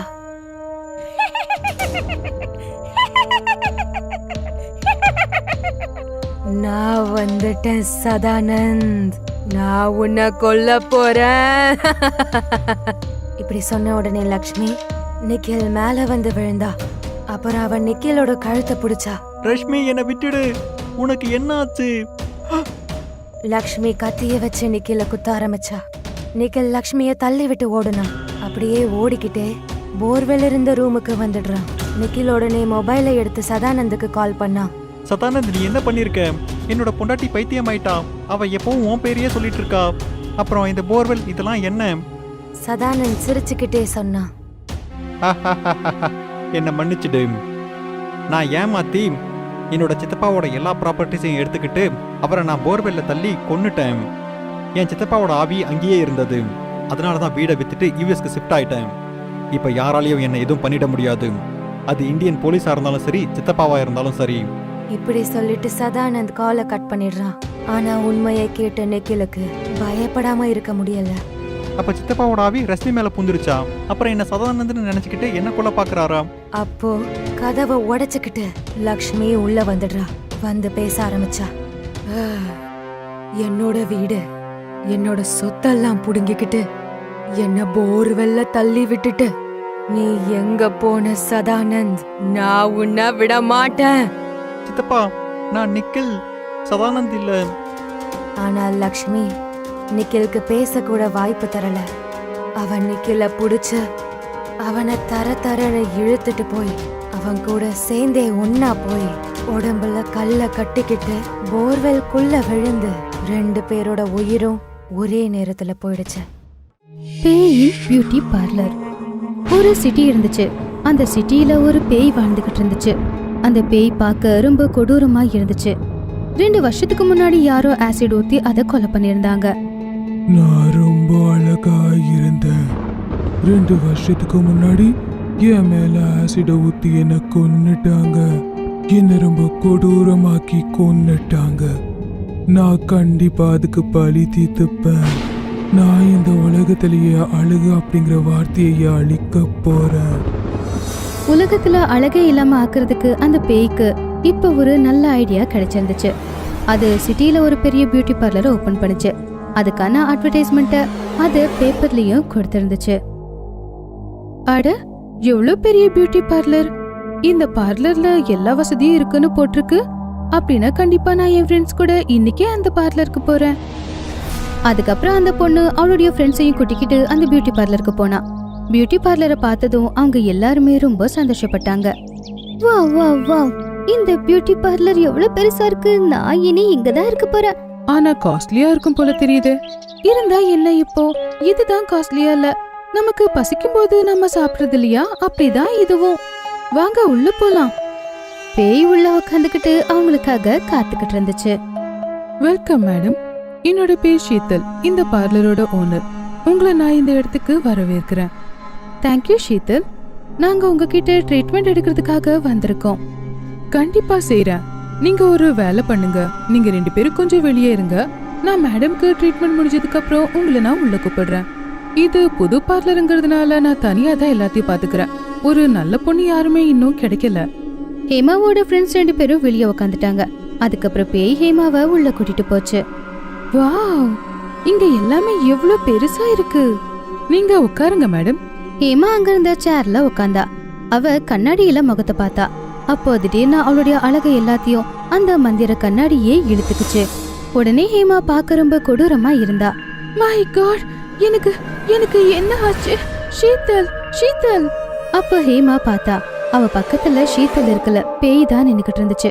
நீ நீ யாரு? உனக்கு என்ன வேணும்? உன்னோட அழகுதான் உன்னோட அழகுதான் எனக்கு வேணும். இப்ப போக போறது உன்னுடைய உயிர். அப்படி சொல்லி அந்த பேய் ஹேமாவை கொன்னுடுச்சு. அதுக்கப்புறம் பேய் ஷீத்தலா மாறி வெளியே வந்துச்சு. அதுக்கப்புறம் அங்க இருந்த இன்னொரு பொண்ண உள்ள கூப்பிட்டுச்சு. மேடம், அவங்களது முடிஞ்சிச்சு, நீங்க வரலாம். அந்த இன்னொரு பொண்ணும் உள்ள வந்தா. ஹேமா எங்க இருக்கா? அவங்க ஸ்டீம் பாத் எடுத்துக்கிட்டு இருக்காங்க, நீங்க உள்ள உட்காருங்க. அந்த பொண்ணு உட்காந்துட்டா. அப்போ அவளுடைய நிலைமையும் ஹேமாவுக்கு ஆன மாதிரியே ஆயிடுச்சு. ஓ மை காட், என்னோட ஸ்கின் எரிஞ்சு போச்சா என்ன? பேய். அந்த பேய் அவளையும் கொன்னுடுச்சு. இதே மாதிரி அந்த பேய் அந்த 3 பொண்ணுங்களையும் அங்கேயே கொண்டு போட்டுருச்சு. இப்போ சிட்டியில அந்த பியூட்டி பார்லர் ரொம்பவே ஃபேமஸா ஆயிடுச்சு. நிறைய பேர் அந்த பியூட்டி பார்லருக்கு வந்துகிட்டே தான் இருந்தாங்க. அந்த பேய் அங்க வந்த எல்லாருடைய அழகையும் எடுத்துக்கிட்டு அவங்கள ரொம்ப கொடூரமா மாத்தி அதுக்கப்புறம் அவங்கள கொன்னுடுச்சு. நீ இங்கே இரு. ஓஹோ, இன்னைக்கு இவ்வளவு அழகான ஹீரோயினும் என்கிட்ட சாகிறதுக்காக வந்திருக்காளா? வாங்க மேடம், வாங்க. நீங்க எங்களுடைய பார்லருக்கு வந்திருக்கீங்க. இனி என்னுடைய பார்லர் உண்மையிலேயே ரொம்பவே ஃபேமஸ் ஆக போகுது. சாரி, நான் அப்பாயின்மெண்ட் வாங்கல. ஷூட்டிங் நடக்குது, அதனால திடீர்னு இங்க நான் வந்துட்டேன். கவலைப்படாதீங்க மேடம், நான் இப்போ உங்களுக்கு கொடுக்க போற ட்ரீட்மெண்ட்ல நீங்க அப்படியே பாத்துக்கிட்டு இருக்க போறீங்க. வாங்க உள்ள போகலாம். இவ ரொம்ப பெரிய ஹீரோயின். நான் இவளுடைய உருவத்தை மாத்தி ஷூட்டிங்குக்கு போனா அங்க என்ன நடக்குமோ? மஹிரா சேர்ல உட்காந்துக்கிட்டாங்க. அவங்க உட்கார்ந்த உடனே அவங்களுடைய அழகு எல்லாத்தையும் அந்த கண்ணாடி எடுத்துக்கிச்சு. உடனே மஹிரா ரொம்பவே பயந்துட்டாங்க. அட, என்ன என்ன நடக்குதுங்க? ஷீதல், இங்க பாருங்க. இப்ப நான் ஷூட்டிங்க்கு எப்படி போறது? கவலைப்படாதீங்க மேடம், நீங்க இங்கே இருங்க. உங்களுக்கு பதிலா நான் ஷூட்டிங்க்கு போறேன். அந்த பேய் அங்கே இருந்த ஹீரோயினை பார்த்துச்சு. உடனே அது அந்த ஹீரோயினா மாறிடுச்சு. ஹீரோயினா மாறினதும் அந்த பார்லரை விட்டு வெளியே வந்துச்சு. உடனே டிரைவர் காரோட கதவை திறந்து விட்டான். உடனே அந்த பேய் அந்த காருக்குள்ள உக்காந்துருச்சு. வண்டி எடு டிரைவர். கார் அங்கிருந்து கிளம்பி நேரா ஸ்டுடியோக்குள்ள போச்சு. டைரக்டர் வேகமா ஓடி வந்தாரு. குட் மார்னிங் மைரா, எப்படி இருக்கீங்க? அதெல்லாம் விட்டு சீனை எக்ஸ்பிளைன் பண்ணுங்க போங்க. ஓகே ஓகே, இன்னைக்கு உங்களுக்கு ஹாரர் சீன். உங்களுக்கு பேய் பிடிச்சிருக்கிற மாதிரி நீங்க பயந்து ஓடிக்கிட்டே வரணும். முன்னாடி மந்திரவாதி உட்காந்துருப்பாங்க. அவங்க மந்திரத்தை சொன்னதும் நீங்க மயங்கிருவீங்க. சீன் அவ்வளோதான். ஓகே, மந்திரவாதி எங்க இருக்கான்? மந்திரவாதி இங்க வாங்க. மந்திரவாதி வேகமா ஓடி வந்தான். Good morning madam.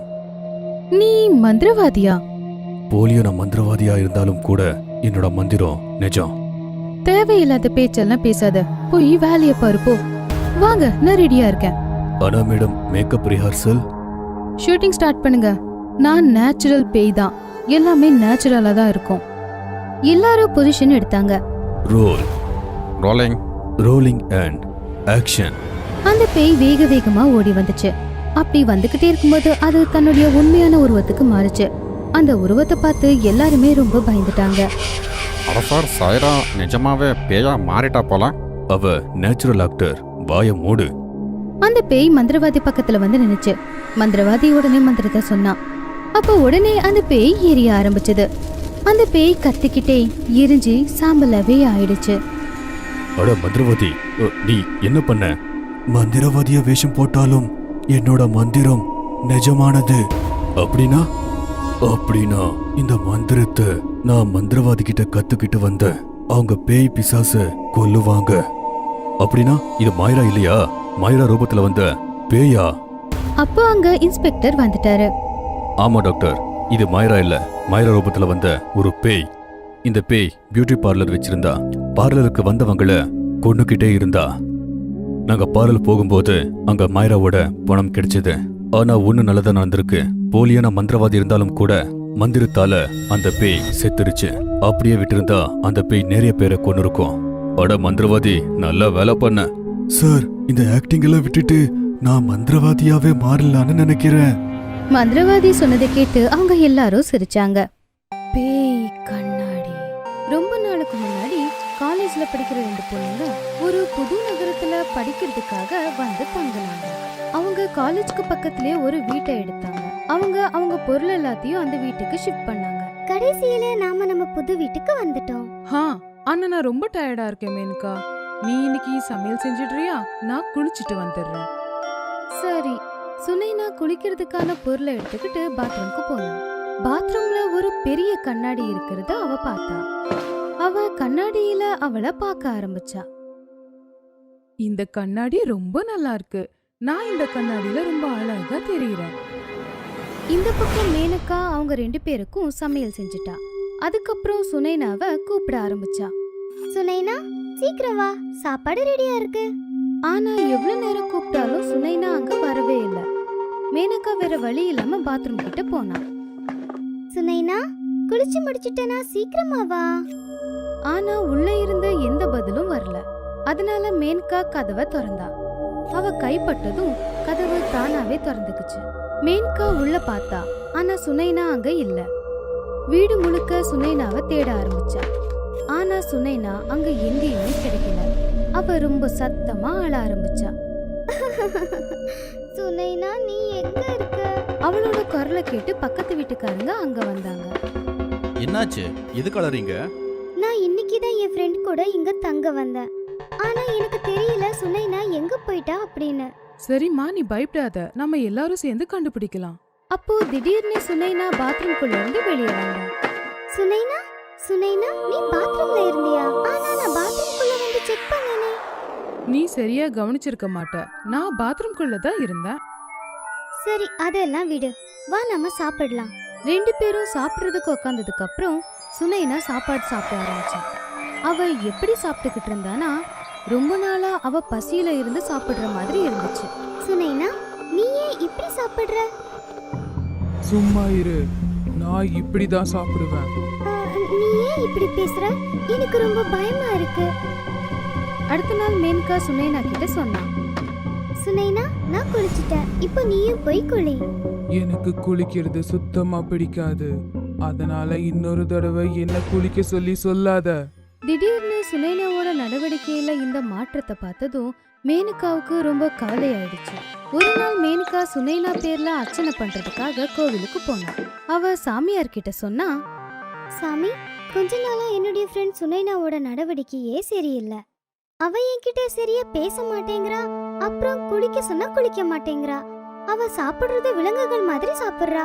நீ ஒன்னும் கவலைப்படாத மகளே. அவளுக்கு அர்ச்சனை பண்ண இந்த பிரசாதத்தை கொடு. அவ நல்லபடியா மாறிடுவா. பிரசாதம் எடுத்துக்கிட்டு மேனகா வீட்டுக்கு வந்தா. சுனைனா, நான் கோவில்ல இருந்து உனக்கு பிரசாதம் வாங்கிட்டு வந்திருக்கேன். இப்படி சொல்லி மேனகா சுனைனாவோட கையில பிரசாதத்தை வச்சதும் சுனைனா அந்த பிரசாதத்தை தட்டி கீழே போட்டுட்டான். அப்புறம் அவ கோவமா கத்த ஆரம்பிச்சா. என்கிட்ட இந்த பிரசாதத்தை எல்லாம் கொண்டு வராத. சீக்கிரம் எடுத்துட்டு போ, தூரம் எடுத்துட்டு போ, தூரம் போ என்ன விட்டு. சுனைனாவோட அலறலையும் பயங்கரமான சத்தத்தையும் கேட்டு மேனகாவுக்கு புரிஞ்சது ஏதோ பிரச்சனை இருக்குன்னு. அவ பக்கத்து வீட்டுக்காரங்க கிட்ட போய் அவங்க கிட்ட எல்லாத்தையும் சொல்லி அவங்கள கூட்டிக்கிட்டு வந்தா. எனக்கு தெரியும், நீ என் ஃப்ரெண்ட் சுனைனா இல்ல. அவ உடம்புக்குள்ள நீ புகுந்திருக்க. அவளை விட்டுடு, இல்லனா நாங்க எல்லாரும் சேர்ந்து உன்னை கொன்னுடுவோம். இதை கேட்டது பேய் பாத்ரூம்குள்ள போயிடுச்சு. அவளை பின்தொடர்ந்து எல்லாரும் பாத்ரூம்குள்ள போனாங்க. அப்போ திடீர்னு சுனைனா அவளுடைய உண்மையான உருவமான பேய் உருவத்துக்கு மாறினா. அப்புறம் சிரிச்சுக்கிட்டே பாத்ரூம்குள்ள இருந்த கண்ணாடிக்கு உள்ள போயிடுச்சு. நீ பேயா? நீ சரியாதான் சொன்ன. நான் கண்ணாடி உலகத்தோட பேய். ப்ளீஸ், நாங்க உன்னை எதுவுமே செய்ய மாட்டோம். ஆனா நீ சொல்லு, என் ஃப்ரெண்ட் சுனைனா எங்க? அவ்வளவுதான், நான் ஏற்கனவே கொண்டுட்டனே. அப்புறம் அவளோட உருவத்துல இத்தனை நாள் நான் தான் உன் கூட தங்கி இருந்தேன். இதோ பாரு உன்னோட ஃப்ரெண்டு சுனைனா. அவளுடைய ஃப்ரெண்டு செத்து போனதை பார்த்து மீனக்காவுக்கு ரொம்ப கஷ்டமாயிடுச்சு. ஆனா அவளால எதுவுமே செய்ய முடியல. அவ அப்படியே நின்னு அதை பார்த்துக்கிட்டு இருந்தா. இந்த மாதிரி கண்ணாடி உலகத்தோட பேய் சுனைனாவை கொன்னு அவ கூட கூப்பிட்டுக்கிட்டு போயிட்டா.